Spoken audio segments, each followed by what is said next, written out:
नमस्कार शेतकरी मित्रांनो, आजचा आपला जो विषय आहे तो म्हणजे कर्जमाफी आंदोलक संबंधी. आता कर्जमाफी आंदोलकासाठी शेतकऱ्यांनी आपली दुचाकी पेटवली, तर कुठे घडलेली आहे ही घटना यासंबंधी सविस्तर माहिती आता आपण या व्हिडिओच्या माध्यमातून जाणून घेणार आहोत. तर शेतकरी बांधवांनो, तुमच्यासाठी सुद्धा अत्यंत महत्त्वाची ही माहिती आज आपण घेऊन आलेलो आहोत. परंतु तुम्ही जर आपल्या चॅनलवर नवीन आला असाल तर चॅनलला लाईक, शेअर आणि सबस्क्राईब करायला विसरू नका.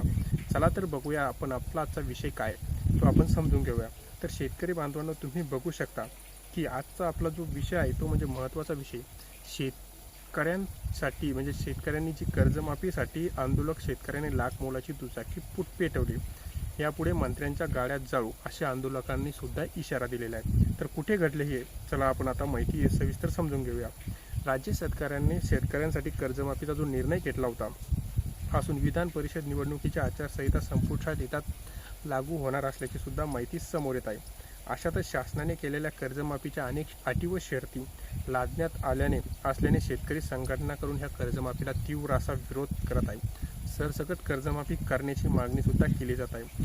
सरसकट शेतकरी कर्जमाफीसाठी आमदार रोहित पवार यांनी सुद्धा अन्नत्याग आंदोलन केलं होतं. आता शेतकरी संघटनेचे नेते जर आपण बघितलं, रविकांत तुपकर हेही आंदोलन करत आहे. वाशिममध्ये शेतकरी संघटनेकडून सुरू असलेल्या आंदोलनावेळी सरसकट कर्जमाफीसाठी शेतकऱ्यांनी स्वतःची लाख मोलाची दुचाकी भर रस्त्यात पेटून दिलेली आहे. वाशिममध्ये सरसकट कर्जमाफीसाठी शेतकरी संघटना सुद्धा आक्रमकता झालेल्या आहेत. दुचाकी जाळून यांनी सरकारचा निषेध आता नोंदवलेला आहे. जर आपण बघितलं, वाशिमच्या आडोळी येथे एका शेतकऱ्याने स्वतःच्या दुचाकीला आग लावून बुलढाणा येथे रविकांत तुपकर यांच्या सरसकट कर्जमाफीच्या आंदोलनाला समर्थनासाठी ही दुचाकी पेटवली असे सुद्धा म्हणण्यात आलेले आहे. सतीश इडोळे असं दुचाकी पेटवणाऱ्या शेतकऱ्यांचं नाव असून कर्जाच्या ओझ्याखाली दबलेल्या शेतकऱ्यांना न्याय मिळावा, सरकारने तत्काळ शेतकऱ्यांची सरसकट कर्जमाफी जाहीर करावी हीच शेतकऱ्यांची एकमुखी मागणी झालेली आहे.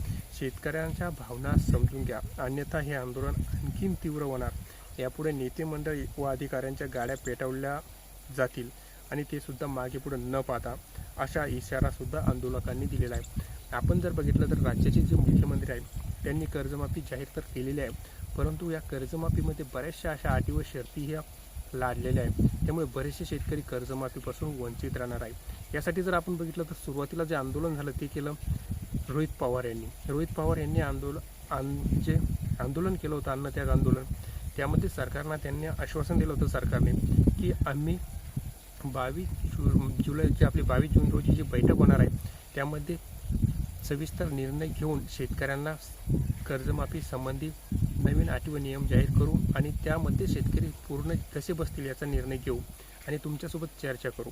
यानंतर रोहित पवारांनी असे सांगितले की जर का यामध्ये बरेचसे शेतकरी बसवले नाही तर 4 जुलै रोजी पुन्हा एकदा आंदोलन सुरू करणार आहोत. आता त्यांचं आंदोलन होत नाही तर बुलढाणा जिल्ह्याचे जे शेतकरी नेते आहे रविकांत तुपकर यांनी सुद्धा बुलढाण्यामध्ये आंदोलन सुरू केलं आणि त्यांनी सुद्धा एकच सांगितलं की शेतकऱ्यांना ज्या अटी व शर्ती लादण्यात आलेल्या आहेत त्या सर्व अटी व शर्ती काढून सरसकट सर्व शेतकऱ्यांना कर्जमुक्त करण्यात यावे.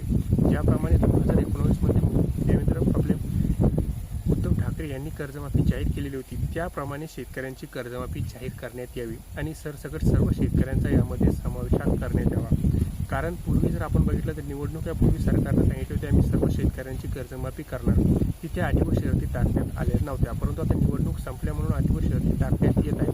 जर का सरकारने अटी व शर्ती मागे घेतल्या नाही तर आंदोलन तीव्र करण्याचा इशारा सुद्धा शेतकरी नेत्यांनी देण्यात आलेला आहे. पण आता बघूया आपण सरकार केव्हा या अटी व शर्ती मागे घेऊन शेतकऱ्यांना सरसकट 2 लाखापर्यंत कर्जमाफी करते.